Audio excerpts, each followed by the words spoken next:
Hey everyone, welcome to the video. This is over the pretty big 10-game NBA slate for today on Draftkings. We got a lot of people to talk about and a lot of injuries to go through, but we'll break it down anyway. But before we continue, as always, if you guys could just leave a like, and if you're new to the channel, please hit that subscribe button. It really helps me out, really appreciate it. You can also follow me on Twitter at Pennell16. And if you're interested in the spreadsheets about every single night for the NBA season, I updated all the way up until lock, my cheat sheet, defense versus position chart, my projections, values, core plays, Discord chat, all that good stuff. Links on the description below for my Patreon. And without further ado, let's get into today's slate. So personally, I'm going to be skipping the top two guys because I don't have too much interest. But LeBron, the case for LeBron is simple tonight. If AD happens to be out, we have to certainly look his way. It probably won't be one of the, if not the best spend up on the entire slate. Because if AD's out, his numbers are pretty darn good, obviously. He's got a 37.2% usage rate, 1.61 points per minute. Now, the matchup's not great or anything, but when you take a guy with a 32% usage rate and a 1.45 points per minute, a guy that plays about 40 minutes, close to 40 minutes per game like Anthony Davis does, there's a lot of extra usage and point per minute rates to go around. So, gotta like a lot of these Lakers. And if AD happens to be out, I'll talk about the guys that would see boost. But LeBron definitely see a huge boost. So, if AD is out, you definitely have to look LeBron's way at 11,000. Now, is he pretty expensive? Yes, but if he's by himself, he becomes a pretty excellent play. So, LeBron, keep him on your radar if Anthony Davis happens to miss this game. I think at first they said he was going to miss the first two games, but now he's questionable. So, we'll see. But my favorite spend up as of right now is Trae Young at 10,400. So I was pretty heavily on him on the last game where he going up against Houston. It was a good game environment, fast-paced game. Houston's not really good defensively, and he struggled a little bit in the first quarter. It wasn't terrible, but then he came out hot in the second quarter and the second half. He was just absolutely smashing, making every single shot, blazing threes. He had 80 fantasy points, 42 points, 13 boards, 10 assists. I mean, I know his price came up a little bit, but what do you expect Draftkings to do after a 40-point triple-double when you score 80 fantasy points? So it's deserved, and I like him quite a bit here versus Washington. I mean, this game environment is about as elite as it gets, and he's even better than the Houston matchup because both teams are top 7 in pace of play, and both teams are bottom 2 defensively. Atlanta's the worst, and Washington's second worst. So this is just an absolutely perfect game environment here. And we have a 237-point total with a 1-point spread, so definitely going to be a close game, back and forth, and a lot of points being scored. Washington is also 29th versus point guards, and he's got a 34.7% usage rate, and is at 1.4 points per minute on the season. So Trae Young, I think he's an excellent play on this slate. My favorite spend up as of right now. Do I think he's going to get 80 points again? No, and I'm not point chasing. It's just the matchup is absolutely amazing. I think he can get over 60 fantasy points again. And it would not surprise me if he got close to 80 again. I mean, if he gets 70 plus, would anyone be surprised versus Washington? I really wouldn't. So Trae Young, like him a lot here at 10,400, even though his price came up. AD, we don't know yet. I have no interest either way. Kawhi Leonard, he's fine. I expect him to be a little bit lower owned than LeBron and Trae Young. But Paul George is going to be out. And without Paul George, his numbers are pretty strong like LeBron without Anthony Davis. And he's also quite a bit cheaper. He's at a 36.8% usage rate with Paul George being out and a 1.58 points per minute with him off as well. And it's an elite matchup versus Golden State. They're ranked 20th versus forward. So if AD happens to be out, LeBron definitely has some high ownership. You could always pivot to Kawhi Leonard here at about 1K cheaper. I think, yeah, 1,100 cheaper. And it's a good matchup versus Golden State. You might have to worry about a blowout potential, but I think that's slimmed a little bit with Paul George being out. So you definitely look Kawhi Leonard's way. I love the matchup, and definitely gets a boost without Paul George being on the court. Brandon Ingram's questionable. No idea if he's going to play. Like I said, there's a lot of injuries on this site. As you can see, there's a lot of questionable people, a lot of people that are out. If Brandon Ingram happens to be out, we also know Drew Holiday will be out. I mean, pretty much everyone on the New Orleans Pelicans gets boost here. I'm not going to go over everybody, but just know all the secondary pieces would become in play. I don't remember all of their prices, but I could just click on their team really quick. And you could look Lonzo's way, Favors' way, JJ Redick, Josh Hart. I mean, literally all these guys would get boost. Nikhil Alexander Walker, he's really cheap. He'd get some extra minutes. So you could look at all of these guys. That's a pretty good matchup versus New York. But again, just keep your eyes peeled on the Brandon Ingram news. No idea if he's going to play yet or not. He's got that sprained pinky, I believe. Sabonis, he's questionable, but I believe he's going to play. If not, obviously we can't play him. But if he does play, it's an excellent matchup here versus Chicago. And he's been on a little bit of a tear recently with Brogdon out, but now Brogdon is questionable. So again, there's a lot of injury news on this slate. That's why I'm making this video so late, because there's just a lot of stuff to dive through. If Brogdon's in, I have absolutely no interest in Sabonis here at 9,100. And if he's out, again, I have minimal interest because he's 9,100. But this matchup is absolutely fantastic. He's with Brogdon off the court. He's at nearly 1.3 points per minute with a 25% usage rate. And Chicago is 30th versus power forwards and centers, the worst rebounding team in the NBA. He honestly might squeak out a 2020 game if he's good to go, but as of right now, he's questionable, so we have no idea. So there's a lot of injury news to have to sift through here. But keep your eyes out for the Sabonis and Brogdon news as of right now. But I will say Sabonis is a bit overpriced. You could look at Vucevic's way versus Phoenix. We know they struggle versus centers. They're bottom 5 in the league versus that position, and this is a really nice pace-up spot for the Orlando Magic. The Magic play at the slowest pace of play in the NBA, and Phoenix, I believe, is 8th as of right now, so it's a huge pace-up spot. And Vucevic, he's one of the safest plays every single night. Price has risen. He was in that low 8K range, and he also flirted with 7,900 against Utah, but he was also 9K in the last game versus Washington, and they lowered his price to 200 for some reason. So if you want to look Vucevic's way, I don't mind that. It's a good price, really good matchup versus Phoenix. He's at 1.3 points per minute on the season, about a 26% usage rate if I remember correctly. So you definitely look Vucevic's way. I can't expect him to have too much ownership on this slate. Let's see, Bradley Beal. So if he's good to go, I mean, a Trae Young Bradley Beal pairing is, I think, an absolutely awesome way to go. No idea if he's going to play though. I mean, he hasn't played since when? Yeah, January 1st, so no idea. But if he's good to go and get the full complement of minutes, we have to like him versus Atlanta. On the season, he's got over a 30% usage rate, 1.3 points per minute. And he's been playing huge minutes, too, when he's healthy. I mean, and the game's competitive as well. It wasn't competitive versus Detroit, and it also really wasn't that competitive versus Orlando. But 37 minutes, 38, 39, 41, 37. Minutes are not an issue here, and he's got 60-point upside, especially versus Atlanta, the worst defensive team in the NBA. 237-point over-under. I mean, everything lines up here for Bradley Beal if he's good to go. As of right now, no idea. But if he's out, I'll talk about some guys that would benefit as well. So like I said, everyone's injured on this slate, so a lot to sift through here. Gobert's fine versus Charlotte. I just don't like paying 8,600 for Rudy Gobert. I think I'd rather play John Collins, to be honest, 8,500. Gets a really nice matchup here versus Washington. You're going to hear me. I'm going to sound like a broken record here, but I want pieces from this game. We got a 237 over-under, the best game environment on this slate, maybe all year. So unless the Hawks play Washington again, probably, but he's a little pricey. I will say 8,500, but I still think he's fine because he's got 50-point upside. The guy's very, very good. It's a really good matchup as well. Washington is 22nd versus power forwards. He's got a 23% usage rate, 1.23 points per minute. If you want to start your lineups with Trae Young, Bradley Beal, and John Collins, if Bradley Beal's good to go, I have no problems with that at all. He's got, he's probably going to get you a double-double here versus Washington. They're missing most of their big men, so no reason not to like John Collins here besides him being a little bit pricey, but if you want to stack this game up, definitely a good way to go. So John Collins on my radar. Let's see. We can skip down a little bit. Randall's going to be out, but they kind of priced up Bobby Portis. Bam Adebayo versus Brooklyn. We know Brooklyn's actually not a bad defensive team, but they do struggle versus point guards, and they struggle versus centers, and obviously Bam's a center, and he's got upside. Now, is he my favorite play, 8,100? Not really, but if the game's competitive, we'll see about 35 minutes, and I think you can get a pretty easy double-double here. It's also a pace-up spot for the Miami Heat. Brooklyn is top 10 in pace of play, and the Heat play a little bit slow. Not the slowest in the NBA, but they're about mid-pack, so I wouldn't hate Bam and GPPs. I think he's at 1.17 points per minute on the year, if I remember correctly. So, not my favorite play, 8,100, but you can certainly look his way. I'd imagine he would be pretty low owned. Let's see, Jimmy Butler, I'm going to pass at 8K. I just think there's better plays on this slate. Let's see. Lou Williams, you could certainly look his way with Paul George being out. He sees a pretty nice boost with him off the court. Is he a little bit pricey? Yes. Do I wish he was 5,700 like he was versus Utah? Yes, I'd be all the way in. 7,400, you got to think about it a little bit, but he definitely sees a boost with Paul George being out. With him out, he's got a 30% usage rate and 1.21 points per minute. Pretty darn good. Great matchup versus Golden State. They suck guarding guards. They're 26th versus point guards, 25th versus shooting guards. It's a great matchup. He's got 40-plus point upside here if he's hitting his shots. Last game, he was 6 for 10 from deep, had 47 fantasy points, scored 32 real-life points, 9 assists. I think he's a pretty strong play. Now, the price is a little iffy for me, but I do think he's a pretty strong play here versus Golden State with Paul George being out. Definitely sees a boost. And you could also look at his teammate Montrezl Harrell, I believe is 6,700. Yeah, 6,700. Again, he sees another boost with Paul George being out.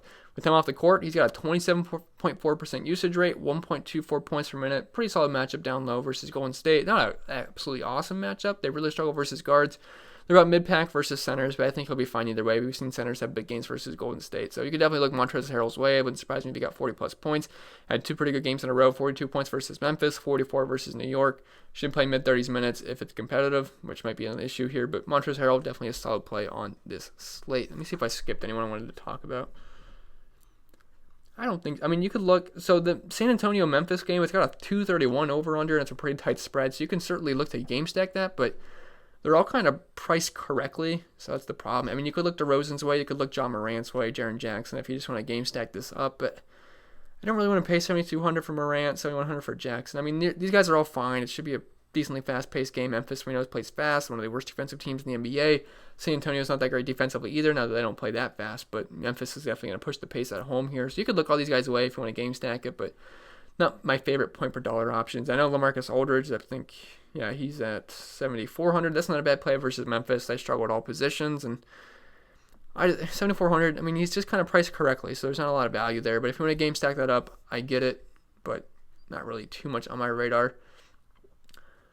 So if Bradley Beal's out, we could definitely look Troy Brown's way, and we definitely have to look Jordan McRae's way. I know Troy Brown's coming off an amazing game where he had 43 fantasy points. He does that sometimes. He'll have these upside games, then he'll have these 20-point games, but he's going to play mid-30s minutes as long as he's playing well. Had 43 points last game versus Orlando. It was a blowout. 27 points versus Boston. Then 51 versus Denver. Tough matchup. Then 21-25. He's a little bit of a risky play here. If he's playing well, he'll tend to play a lot here. And I guess he's blowout proof because he did end that game versus Orlando. Played a huge minutes. You could look his way. He sees a boost with Bradley Beal being out. Again, we don't know if he's going to end up playing. But I will say he's a bit overpriced here. I'd prefer him if he was in that 5K range. So I probably wouldn't play Troy Brown. But if Bradley Beal's out, I would definitely want to play Jordan McRae here. He'd become one of the top plays on the slate at 6,500. So I know he's kind of sucked as chalk versus Denver, and he sucked versus Orlando. But if you're going to give me a matchup versus Atlanta, and if Bradley Beal's out, we have to look his way. I think he'd be close to a lock. I mean, everyone tends to lock him in anyway when Bradley Beal's out, so I don't see why we wouldn't do it versus Atlanta. And if we all locked him in at 6,600 versus Orlando, he's 100 cheaper and going up against Atlanta. I don't see the reason not to. And again, he only played 20 minutes in that game, so that's kind of why he sucked. I mean, they were just getting absolutely killed. The end result of the game was 89 to 123. He got 1 point in the second half, and then he just never played again. I think he left early in the third quarter, never came back in. So obviously, you're gonna have a pretty bad game if you only have 20 minutes. But we'd have to love him if Bradley Beal's out. Without him on the court, he's got a 30% usage rate, 1.2 points per minute. Atlanta's 20th versus shooting guard. It's a fast-paced game. He's going to put up a lot of shots. We know how many shots he likes to put up. He put up 24 versus Boston, 26 versus Portland. The guy's got a green light. He's not afraid to shoot the ball. So definitely like Jordan McRae if Bradley Beal's out. And again, you can easily game stack this game, especially if Beal's out, because you could go with Trae Young, John Collins, not Bradley Beal, but Jordan McRae, and then a couple of the cheaper options on Washington. So definitely game snackable because not everyone's super expensive. But Jordan McRae would be one of the top plays on the slate if Bradley Beal happens to be out again, which chances are he probably will be. Let's see, scrolling down a little bit. Miles Turner, he gets a great matchup versus Chicago. If Sabonis happens to be out, I mean, he would get quite the boost here because he'd be the... Obviously, if Sabonis is out, it'd open up a lot for Miles Turner here. You'd probably see over 30 minutes in this game as long as it's competitive. And it's an elite matchup down low versus Chicago. He's at 0.9 points per minute, but if Sabonis is out, you obviously get a boost there. And they're just 30th versus centers, the worst rebounding team in the NBA. So if Sabonis is out, you could definitely look Turner's way at 6,100. Elite matchup down low. Again, you're going to have to keep your eyes on the injury news. There's a ton of injury news on this slate. Hopefully we get it quite a bit earlier before lock. This game's at 8 o'clock, so we might not know before original lock at 7 o'clock, which kind of sucks, but hopefully we can get that earlier in the day. Let's see. Scrolling down the list a little. You could look Murray's way here. He comes in at 6K, which is an okay price. I like him when he's in the 5K range because he doesn't have the biggest upside most nights. But if he gets 30 minutes, I think he's a safe bet for over 30 fantasy points versus Memphis. They are one of the worst teams in the NBA at guarding opposing guards. They are just bottom 5 versus the position. They play extremely fast. Murray's got over 20% usage rate when he's on the court, 1.14 points per minute. So he's a pretty good point per minute guy at this price tag. You could certainly look his way. Now, his minutes are pretty much capped at 30. You're never going to see him play more than that, but he's fine at 6K. Excellent matchup versus Memphis. We got 231 over/under, pretty tight spread. So you could certainly look that his way. But I really like Davis Bertans here at 5,900. So he's going to be returning from injury. I don't know if you... It's been a while since we played Bertans, so we were playing him almost every single night because everyone was injured. He's playing huge minutes. I'm not sure if he's going to be on a minutes limit. I have not read anything yet. But if he's like a full go at 5,900, I'm all about it because I want all the pieces I can from this game. And again, like I said, it's pretty easy to game stack this. Trae Young and John Collins are pretty expensive, but you got guys like Jordan McRae, Davis Bertans. They're easily affordable. And Bertans, I mean, this is an awesome spot for him. I think this game fits him very well. It's a fast-paced, no defense kind of game. 1 point spread, near 240 total. Sign me up. And without Bradley Beal on the court, he's got a 28.9% usage rate, and also some of the big men that are also hurt. He's at 1.44 points per minute. 1.44. That is absolutely excellent, and he's playing huge minutes when he's on the court. Again, this is all the way before the injury, so I'm not totally sure how many minutes he's going to end up playing. But even if he sees 30 minutes at 5,900, that's not too bad because he was like 7K, 6,900, 6,500. He was pretty expensive, so 5,900 is not that bad of a price for Bertans here. I mean, this game just sets up well for a big three-point shooter, arguably the best three-point shooter in the NBA. Last game he was 0 for 7, but typically he's going to make a lot of his threes. Yeah, I think he's shooting 40% on the season. I don't know if it'll tell me at a glance. Yeah, 43% on the season. I mean, the guy's just an absolute elite deep shooter. He'll pull it from the logo. I mean, and he makes it too some of the time. So absolutely love Bertans here. And the three-point shooting volume will be insane. Atlanta is 30th versus small forwards, 29th versus power forwards. This lines up really well for Davis Bertans. And if you just look some of the three-point, as much three-point shots as he takes, 12 versus Toronto, 13 versus Chicago, 12 versus Charlotte, 12 versus the Clippers, 13 versus Miami, 13 versus Philly, 12 versus Orlando.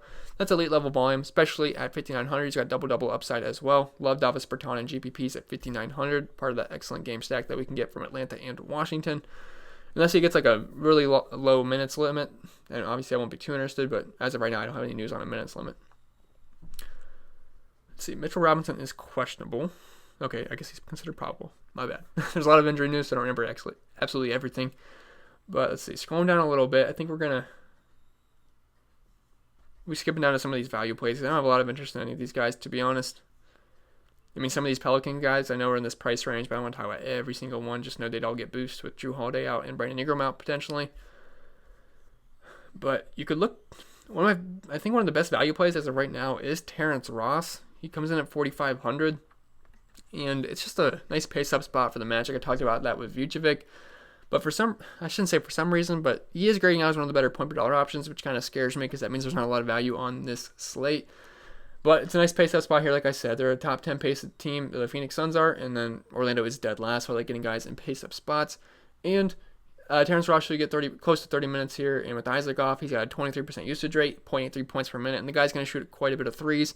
Shot 7 versus Washington, 5 versus Brooklyn, 8 versus Utah, 10 versus Miami. I like the volume he's getting from deep, and if he's hitting the shots, obviously his upside's going to be close. I think he can get about 30 fantasy points in this matchup as long as he's shooting well. So 4,500, not the worst play in the world. And again, we don't have too much value as of right now. If some of these guys that are questionable end up being out, we'll have plenty of value, and it really won't be too much of an issue. But as of right now, not a lot. So Terrence Ross wouldn't be too bad. And let's see, if Anthony Davis happens to be out, we could look JaVale McGee's way at 4,300. I actually think he would be one of the best plays on the slate. He's actually pretty okay given his price tag on most nights with AD being in. But if AD is out, we definitely have to look his way. With him off the court, he's got a 23.4% usage rate and is at 1.38 points per minute. 1.38, that's pretty good. He'd probably get about 25 minutes in this game, if not more. That's amazing for someone at this price. So JaVale McGee, it's not a really good matchup, but he's huge. I think he'd be a safe bet for about 25 plus fantasy points. So you definitely have to look his way if Anthony Davis happens to be off the court in this game. You can also look at Rajon Rondo. He comes in at 4K. You'd also see a boost with Anthony Davis being off the court. With him off, he's got a 20.5% usage rate, 1.15 points per minute. Probably get about 25 minutes in this game. It wouldn't be too bad. Could flirt with 30 fantasy points if we're a little bit lucky. And then if Bradley Beal happens to be off, you could also look IT's way at 3,900. Now, he's even great. No, but 3,900 is just a little bit too cheap here for Isaiah Thomas. Not saying I absolutely love him, but I mean, he is dirt cheap. I mean, just give me 15 plus fantasy points and I'll be pretty happy at 3,900. I'll have absolutely no interest if Bradley Beal's back, but if he's not, I mean, without Beal, he's got a 30.2% usage rate, 0.85 points per minute. It's a great matchup versus Atlanta. You could certainly look IT's way. Would not mind that at all. I think that's pretty much all we're going to talk about, guys. I'm sorry. There's just so much injury news on this slate that we're kind of depending on. So it's kind of hard to go through all these value guys, but just know that I'll have my projections updated. So if all these guys are out, I'll update my projections. And if you have my spreadsheet, you'll know my favorite value plays and everyone that gets boosts. So, all right, that's going to be it for this video. Hope it was helpful. If it was, remember to leave a like. If you're new to the channel, hit that subscribe button. Really helps me out. Really appreciate it. You can also follow me on Twitter at ChrisPennell16. And I'll see you guys in the next video.